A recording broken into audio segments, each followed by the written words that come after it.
Okay, welcome everyone who's listening. This is the second in our Meet the Founder series called 10 Questions With. Today I'm joined with Mike from Commonplace. Thank you so much for joining with me, Mike. Hi, Liv. How you doing? Good. We'll get straight into it. Where did the idea for Commonplace come from, and where did it all begin? Well, I've had a bit of a kind of smorgasbord of a career. I was originally trained as a software engineer, and then since then I've kind of flitted between lots of different roles, but they've all had an element of using technology to get lots of people to do stuff together. So from broadcasting to things like citizen science, and I guess doing a lot of stuff with crowdsourcing of various different types. And I was working at Kew Gardens. I was running their digital and communications stuff for about 5 years. And one of two sorts of big projects whilst I was doing that. One was a citizen science project with primary school kids, getting them to record and upload information about wildflowers they found in their school grounds. And another one was a planning project, which I was involved in because of the communication side. And the planning project was a complete car crash. I'd never had any experience of urban planning at all.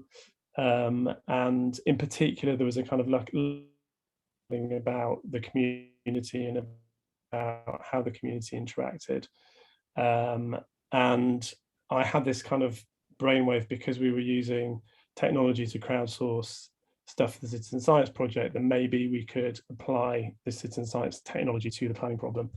And the idea of Commonplace was born. And actually, that's kind of what we're still doing. Amazingly, we're kind of crowdsourcing community needs, community views and aspirations, and using that information for urban planning. Cool. I love the term like smorgasbord of career. I'm definitely stealing that because mine's following a similar path. So what do you hope that Commonplace will change? So I think actually in the last 18 months or so, there's been a change, which is that because of the pandemic and because people spend more time at home, they've kind of become a bit more connected to the neighbourhood, to kind of understand what happens in the neighbourhood and how it works, and what benefits and kind of value you can get out of being part of it. And that's really what Commonplace is about doing. It's about connecting people to the place that they live, work or play, in order that they can be part of a discussion about making it a better place. And we want to do that because we're using technology. We have the ability to, and we want to do that in every place. So we have a kind of a very broad ambition to help people do that wherever they live, whether that be in a town, you know, in a very, very rural situation, or indeed in the UK or overseas. I think that's so true. I've definitely felt that even myself throughout the lockdowns, like moving and feeling a bit more connected to the place. So that's really, really interesting. Saying that, I'm sure that Commonplace reaches like a huge variety of users. Who are you hoping that Commonplace will help? Like, did you design it for anyone in particular? So I think we had quite a broad ambition when we first started out, which was to set up conversations about places. But I think we quite quickly realized that we needed a real problem to attach that to problem to solve. And actually being on the Bethnal Green Ventures Accelerator really helped refine that and hone that, which was amazing. And the problem that we started solving, and we're still solving to a large extent, is around planning. So urban planning is a process. It's a very structured and quite kind of technocratic process, and it often shuts people out, shuts out the communities. And what we're trying to do is to help those who are responsible for change to make it happen in a way that's inclusive of the people who are using the space, who tend to be the communities who are living there, and in the process help them to make changes that create happier, healthier, more sustainable, more equitable places. So most of the time we're working with local authorities, we're working with property developers, housing associations, infrastructure providers, And a lot of what we do is about generating more trust in the process, making it more inclusive, creating a set of tools that help break down barriers, and through doing that to help the communities themselves to be more involved, and actually to work together. So, you know, a lot of it's about their own collaboration as a community, as well as their communication with the local authority or the developer to influence the place and make it better for them.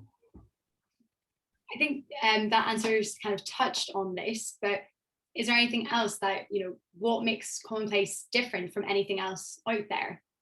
Yeah, that's a really good question. And I think what, you know, certainly when you look at planning, or when you look at planning our neighborhoods, I think on the planning side, there's the traditional approach, which is basically a kind of survey approach. So filling out a form, and being asked lots of technical questions, which you don't necessarily understand the language of, let alone any of the answers to.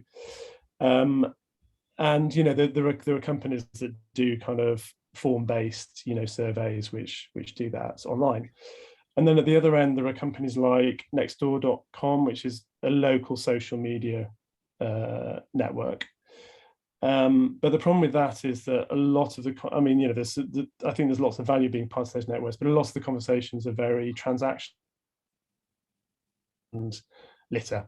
And I think what Commonplace does is fill the gap in between them. And that gap is about a constructive and a social conversation. You know, we do have a social element to the way that people can interact on Commonplace.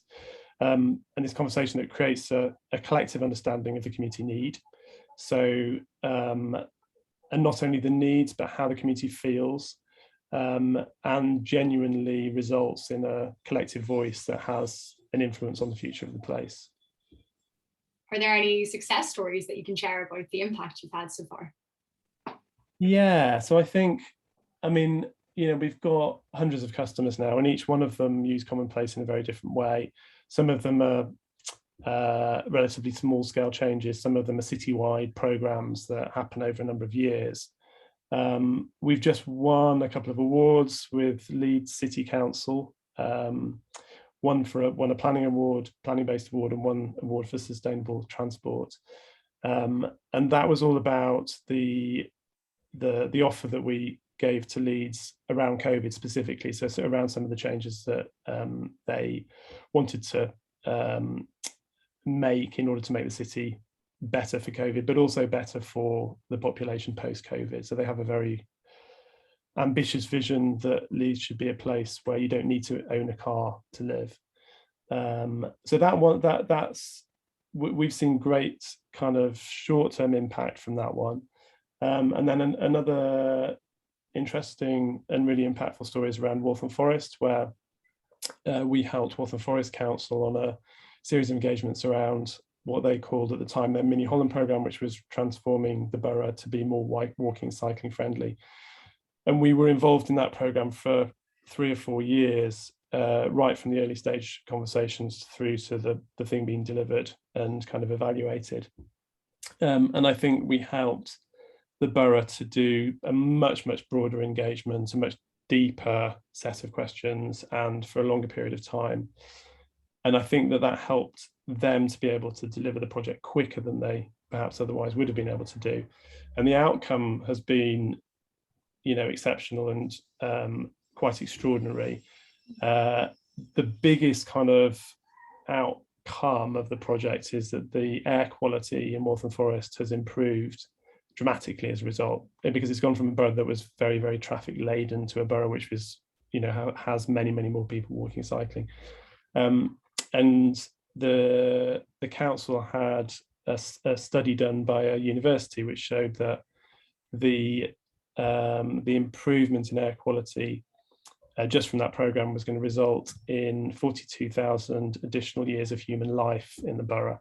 So, you know, we can't take credit for delivering that, of course, but I think being involved in that process and helping the speed of delivery and the effectiveness of delivery with that kind of outcome feels really special. I mean, that's amazing, and congratulations on the awards. It's really interesting hearing about the short-term and long-term impacts that you're having. I guess a little bit more about you as a founder. You have obviously had a career filled with a lot of variety, but what do you think has been the hardest lesson that you've had to learn in running a startup? That's a really hard question, and it's it's so right. So I've done a few startup-y things before, so I'd had some experiences of similar kind of journeys, and I think some of the things I brought from those were the need for tenacity, the need, the kind of understanding that this is a long haul. It's not something that's a kind of a short process. You're going to be in it for some considerable time, and you really need to commit yourself to it. But I think this time around, the thing that I found hardest and also most interesting probably is the importance and difficulty of creating a strong purpose-driven culture.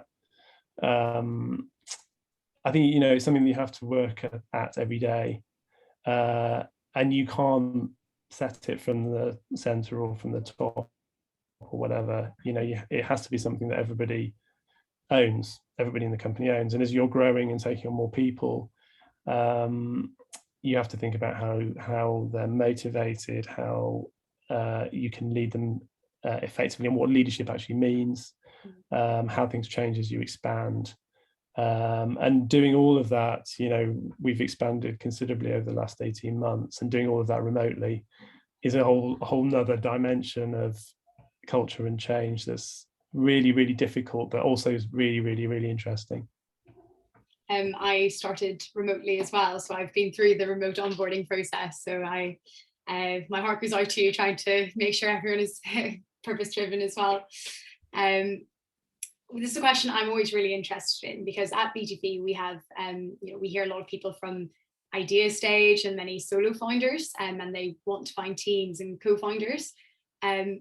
What do you think are the most important qualities in a co-founder or teammates? Yeah, that's a really, really good question as well, and obviously critical to the success of small companies and growing companies. I think there's the obvious things like complementary skills. I've certainly found that I've been lucky enough to find people who have skills that I don't have, and experience as well, and putting those things together means that you have a broader understanding and broader kind of collective ability to do stuff, I think. But I think probably, and I think probably the most important things are around trust and around communication. And of course, it's difficult if you're looking for somebody, it's difficult to know whether you're going to trust them until you've tried trusting them and find out whether you do or not. But I think the ability to know that somebody is going to behave in a certain way, and have open and frank conversations with them, and be able to move on and take that communication constructively, is so important, because that's happening constantly, and you can only really do that if you have a kind of trusted and open relationship with somebody. So apart from Commonplace, are there any other tech for good companies that you admire? Yeah, lots. And I think one of the great things is that they're springing up all the time, not least through your network. I think there's probably two who I'd point to, one of which is Fairphone, who was one of the early BGV companies, and I just think it's a very inspiring idea, and kind of sort of in some ways an obvious idea, but one that they've executed on really well, and has been very successful.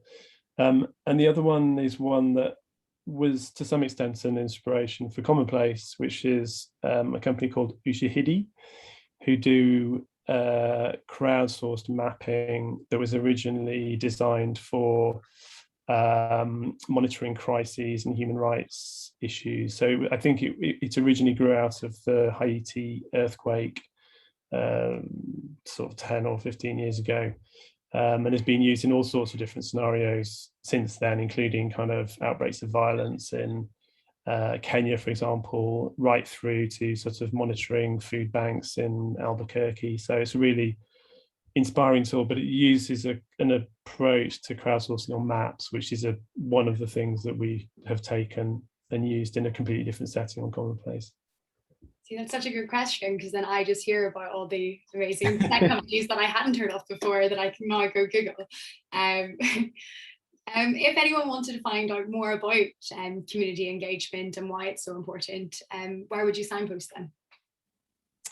Well, there's lots of different places that you can go and find out. I mean, there's many organisations who are based physically in local communities, which might be a residents association, it might be a group on Facebook that's already set up and having discussions around the local community.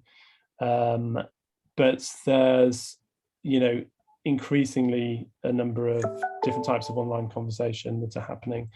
And on Commonplace, you can obviously find out quite a lot, because we're now working with about a third of the local authorities around the country.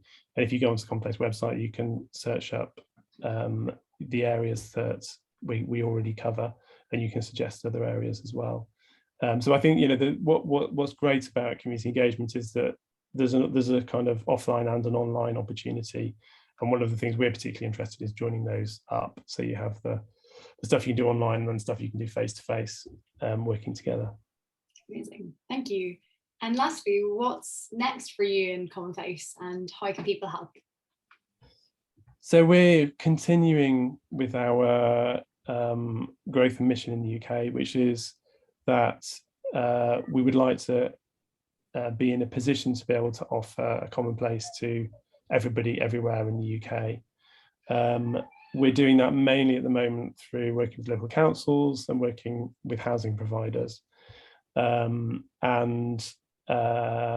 we're developing our platform rapidly. So we've got some really exciting stuff coming out around using some AI to do some kind of more detailed text analysis, much more visual tools, 3D mapping, and much more kind of social tools as well. So I think there's a lot we've got in our product roadmap. There's a lot we've got in the development of our partnerships and working with customers. I think people can help by thinking about what's going on in their area. If there's a Commonplace that's already running, please do take part. You can do it on your phone. It takes a few seconds to contribute and say what you think about your area and share the ideas that you have for improving it. And if there's not already a Commonplace set up in your area, then let us know. We'd love to see if we can get one going. Great. Well, that's everything from me. It's been really great getting to know more about Commonplace and you, Mike. Thank you so much for joining us. Pleasure. Thanks, Liv.